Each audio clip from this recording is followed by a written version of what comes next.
Hello and welcome to another episode of Banking on Information. Today, my guest is Remco Veenenberg, who is co-founder of ThinkFintech. Welcome to the podcast, Remco. Thank you very much, Rutger, for having me.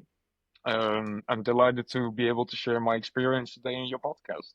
Well, we'll start with that very important first question, which is, why, Remco, do you do what you do? Oh, that's very simple, actually. I'm originally a psychologist, so I studied neuroscience, actually.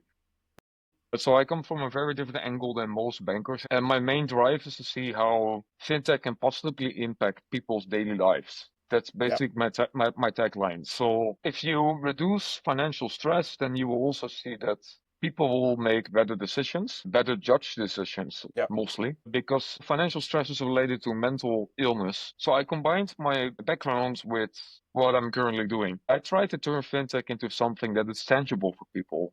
You know, like when we talk about all of these jargon terms and stuff that people don't understand. If I would walk on the street in the Netherlands, in my hometown, and I would start talking smack about blockchain to some random shop owner, he's just gonna look at me like, I don't get it, you know? No. Yeah. So I try to make complex things more simple in order to improve people's life. That's basically my mission. That is very interesting to have that psychology background and neuroscience, and you're really trying to do things at the human level. And I think that's quite interesting how you're trying to keep things simple and human, because sometimes in finance we can get a little bit carried away with all jargon that you're talking about and using all these fancy terms that many people actually don't understand. Now, what is it, Remco, that you do with ThinkFintech? With FinTech, it's in the child's shoes, okay? So we're still at the very beginning of our journey. I'm joined by two companions. One of them is from Lithuania, one of them is from Dubai, which is a powerful combination. One of them is a senior banker, and the other one is a senior fintech.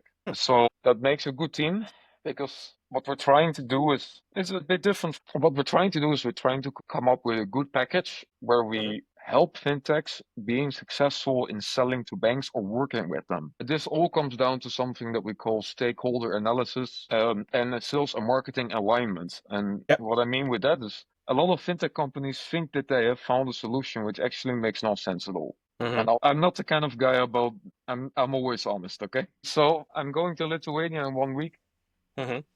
In that country, there are almost 270 e-money institutions at this moment, probably more. Some of their licenses have actually been revoked due to violation with regulation and violation with the central bank. But if you look at the offering of all of these companies, the real question comes up, why are you different? And how do you differentiate yourself in a market that is becoming increasingly saturated? And the European fintech market is saturated. Let's be very honest with you, Rutger. I will ask you a question. Right. If Revolut would do everything for your financial needs, would you consider picking another player? They're doing it pretty well. So a new player would have to have something unique for me to pick it. Exactly, and this is one of our key areas. Well, we look at the very critical, let's say, strategic business model. We look at the marketing strategy, because very often marketing and sales are not aligned at all. Within FinTech companies. So you need to have them on the same page, both of them. Otherwise, chances of success are lower, and you need to have a story. It's exactly what you said in your podcast, Simon Sinek. We don't buy what you do, we buy why you do it. Yes. Right. Yeah. And this is something that is very often missed, unfortunately. And so you help fintechs get that message right and make sure that they get their sales and marketing strategy so that they are unique and that they have a very targeted market that is different from what the Revoluts are doing, so that they stand a chance in the European market. Well, it's quite hard to make yourself stand out against Revolut at the moment, but it is important to tell a vision and a story. There's so many of these payment institutions that I'm like, why? You offer me a digital wallet? I already have one. Yeah. So when you work with your clients, how do they express what the value is of what you do? When they say, hey, Remco, it was great working with you. We really like doing this, or we like that you provided us. What is the value that they say you give them? I would say the value that I give them is a new purpose. So we're really working together on a partnership level. Also, I think FinTech at the moment, as I said, we're still in our early stage. So maybe some use cases will come out soon. Of course, we are tailoring everything we do. So there is not a single standard approach. This means that, for example, a young fintech company with a little budget, of course, we're not going to handle them as a banking institute or, let's say a scale up or Yeah. enterprise level company because they don't have the budget for it. They need some help.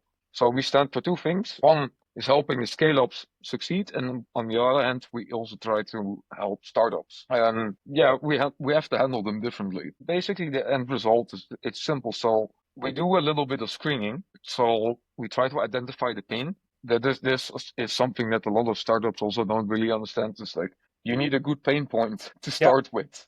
Yeah. Right. So that's also our approach. So first we listen. We try to identify where are the obstacles within the organization, and this can be across so many levels that we also have to narrow it down. On the other hand, we need to also be able to address them. It could be in sales, it could be in a marketing team, it could be in a Yeah. C-level team, it could be in compliance, Right. regulation. We have to identify who is the CTO, Hmm. who is the CFO, who is the CMO, and I hope that they have one because otherwise it's going to be really difficult today. Yeah. And we try to identify all the needs of these people. Right. So one of the main questions that we take is, what is keeping your customer up at night? And we approach it from this point of view. Yeah. So it might be that I am the right person to talk to when it comes to your stage performance, your sales and marketing strategy. But Yeah. maybe it's better to talk to one of my companions who has worked or built actually multiple greenfield banks. He knows Right. exactly how the banking system works. And he knows it at a better level than I do. I'll be that honest. And or they can talk to my Lithuanian companion who has years of experience selling to banks and knows what the pitfalls are. So we try to help everyone on a kind of tailored level, depending on needs, basically. Yeah. But at the core stands the stakeholder analysis. That's the most important part. So you bring the outside consulting advisor view, and with your companions, you bring lots of experience, which I think that's certainly helpful. Now, I'd like to do this thing called futures thinking. Now, we don't know what the future is going to hold, but we can think about what possible futures could look like. So if you look 10 years out, so 2035, what do you think the banking landscape is going to look like? I know it's a long way out, 10 years out, but what do you think that could look like? 10 years, it's a long time. Hmm. I would actually say that I'm still on the very skeptical side of digital currencies.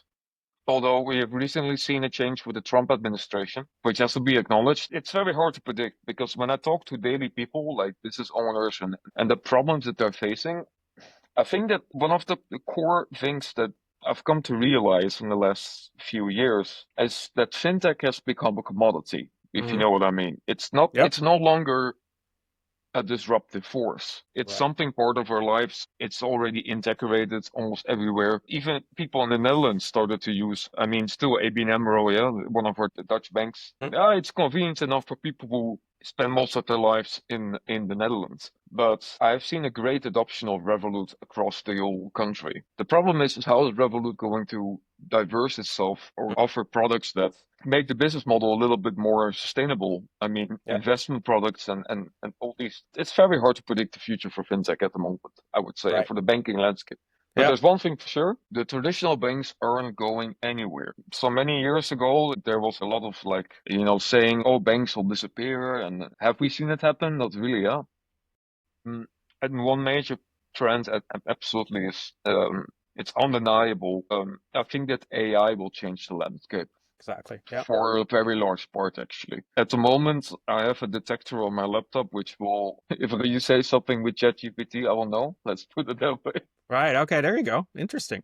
Yeah, but there will be some real big tension in the next few years between banks already changing jobs. We see that customer service is completely changing as well. Yeah. Right. I've always said that when it comes to a sensitive financial matter, I want to talk to a human being. I'm Yeah. sorry, but that's just how I am. Hmm. Yep. And of course, we have all of these generational differences. So if we go 10 years into the future, we don't know how Generation X will have changed. Right. Yeah. And at that time, I will be at the age of, oh, I will be getting old. Oh, and all of these trends, there's so many of them. Yep. It's hard to predict. Right. But so I The name of hear you say banks will still be around, right? yeah, sure, yeah. Maybe digital currencies will play a role, but absolutely AI is going to change Maybe everything. central bank digital currencies will play a role. Right. Okay. But then AI is going to be the big change, right? That's the big change of our lifetime. Now, how can people get ready today for that change that we're going to see with AI? If you advise any of the fintechs that you work with, what can they do today to get ready for that change that's coming in AI? And that's actually quite simple. So basically, please don't replace people who handle serious matters by a chatbot. That's one of my first advices because I do see companies doing this. And then there's a little trick to put this in this podcast. If you want Uh-huh. to avoid or bypass the chatbot, the only thing you have to type in your is live agent. Then they will actually get you in touch with the real person.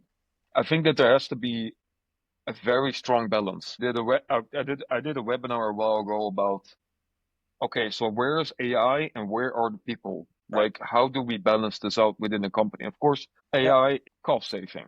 Mm-hmm. Yeah, Yep. it is. On the Yep. other hand, if it generates friction with the customer, you might not retain them, which can also pose a problem. So the best strategy is the best of both worlds, basically. Okay. But I would really advise companies not to debt trap people into Yeah. the chatbot loom, as I Yeah. call it, Yeah. where you can't speak to a person, where you're stuck with something, where you get access to frequently asked questions. So keep it human, keep it real. I would put it that way. Maybe that's a good point to wrap this up on. So don't replace everything with AI. Keep the human in the loop because like human interaction is important. Yes. Thank you, Remco, for being on the podcast and for doing the futures thinking and telling us why you do what you do. It was a pleasure to have you on. Thank you so much, Rutger. Yeah, it was a pleasure, and good luck with all your future podcasts. And until next time, choose to be curious.